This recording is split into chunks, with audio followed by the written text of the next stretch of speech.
Hey everybody, what's up? This is Retrokid Reviews, using the stand one last time before I have to take it back downstairs next week, I guess, for, any other product reviews I'm probably going to get later this year, to do just general Toku, or more importantly, in this case, general retro news. So for the Toku stuff, we're going to get out of the way before anything else, is that, yes, I will be probably doing a Sentai handoff for next week's news, along with Super Bowl stuff for any trailers that come out, because I think Scream 7 already did their TV spots, so links in the description down below. Note that I'm not saying cards, because I'm pretty sure cards are slowly getting phased out from YouTube. I could be wrong, let me know in the comments as always. So other than that, I won't talk too much about what's going on in Kamar Zets, because I think Knott's finally got to be a writer, and I think is having his first, reversal, redemption arc, so we're not going to get into that. One other thing I'm not going to get into, because I already did a short for it, just in case I'm a little bloated for today's news, is, yes, I'm very much aware, since you're seeing this on the screen, Henry Cavill being in the Highlander remake. No word yet if it's going to be a true adaptation from the 1980s original. Also, I'm going to have to double check the coffers on my channel if I already did a retro review of the original movie. If so, link down in the description, or cards that they're still functional. One other thing before we get to the Iron Lung side of it all, when it comes to retro news, since you're probably also here talking about that, is the passing of Catherine O'Hara. Long story short, she was my mom. Well, movie's mom, long story short. For anyone of my generation that grew up with her during Home Alone and a bunch of other projects, she was definitely like a, triumph of an actress. To put it nicely, she was a very, honorable, actor.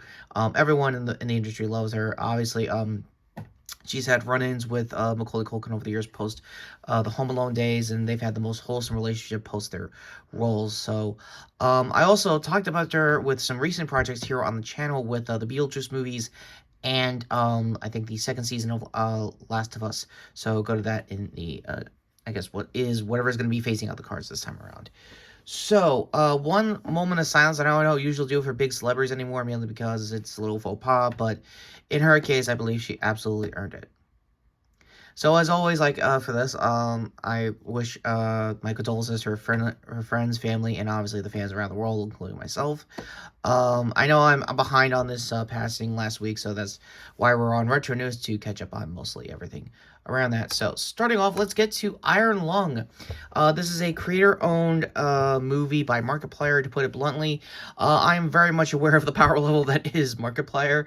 I'm actually, as of this recording, got back on re-listening to his Distractible podcast with most of his other, lifelong creator friends as well. It's a wholesome podcast, kind of game showy at times, but you kind of get it.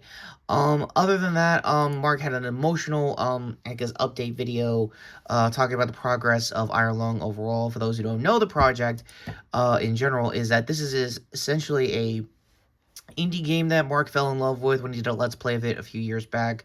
Tried to make a movie out of it, and as you've probably noticed from the box office over the weekend, it made 3 times its budget back, because it had a reported $3 million budget. It got 20 mil total, and it was a independent project, as in Mark mostly did the producing, mostly did the shooting, and mostly did most of the creative input. I don't know what exact studio helped him for the final push to get it nationwide as far as theatrical run goes, but yes, as of this recording, you can still see this in theaters. I think Mark alluded to it in his congratulations video, that he thought he'd get like 50 or 100 theaters, and that'd be the end of it on a 1 week performance. But so far, it might get a week too, and if that is the case, that means Markiplier is probably going to be not the second best creator that came out of the platform going into the theatrical stuff. That's still the Philippine brothers who did Bring Her Back and Talk to Me. And yeah, shout outs obviously to Chris Stuckman for Shelby Oaks last year. That said, let's get back to the usual rotation around this time of year, as far as my channel goes. Toy Fair updates. Starting off at the top, yeah, I'm very much aware that Hasbro is going to be doing a crossover with the upcoming Street Fighter movie. Speaking of which, yes, I will be talking about how Andrew Schultz may or may not be having some buyer's remorse with previous elections and stuff like that, as far as current administration goes. That'll probably be the bulk of my jokes, hopefully, by the time this movie drops in October. Also, somebody in the comments really wants a Marvel vs. Capcom toy line for Hasbro, which, yeah, I kind of see it if they want to do a cross-promotion with Marvel Legends Life, but I doubt it immensely. It's just an announcement for now. There's no prototypes or anything. Speaking of said prototypes that got leaked, Masters of the Universe, yeah, I didn't think we'd come back to this movie as well, me included.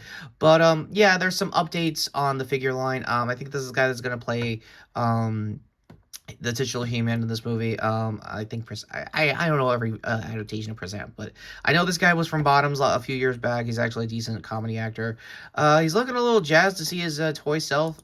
Here's a better look at Skeletor, all from Entertainment Weekly. That got a jump on, I think, Germany Toy Fair from Nuremberg. I could be wrong. They already did the leaks to this as well. So ultimately, yeah, it's not much news-wise. I had to skim a lot of stuff. Like I said, I skimmed most of the Highlander announcement because I made that a retro short, which should be out as a double upload today as of this recording. So, what is your thought overall for the news? If you are watching Ireland this week, what is your overall thoughts of the movie? I'm very proud of Mark.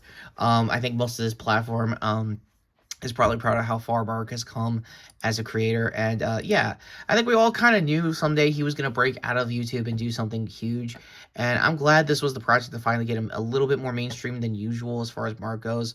Honestly, it's either him or Mr. Beast videos in theatrical runs. Yeah, I think we all don't want that. So, yeah, normally, I'd be doing, card, mentions here. So, like I said earlier at the top of this video, I don't know if end cards are gonna stay as well, for YouTube's new phase out. So again, I'm still figuring this out as time goes on, but with that being said, go to me not totally cosplaying a Highlander character here to my shorts playlist for the things I missed in this retro news, which was obviously the Highlander remake with Henry Cavill. There's more details in the short, and I also talked more details in my Instagram post as of this recording, so let me know about that. Go to the Hall of Armors that I'm going to probably need to use eventually this year for movie projects to see previous videos and previous shorts as well.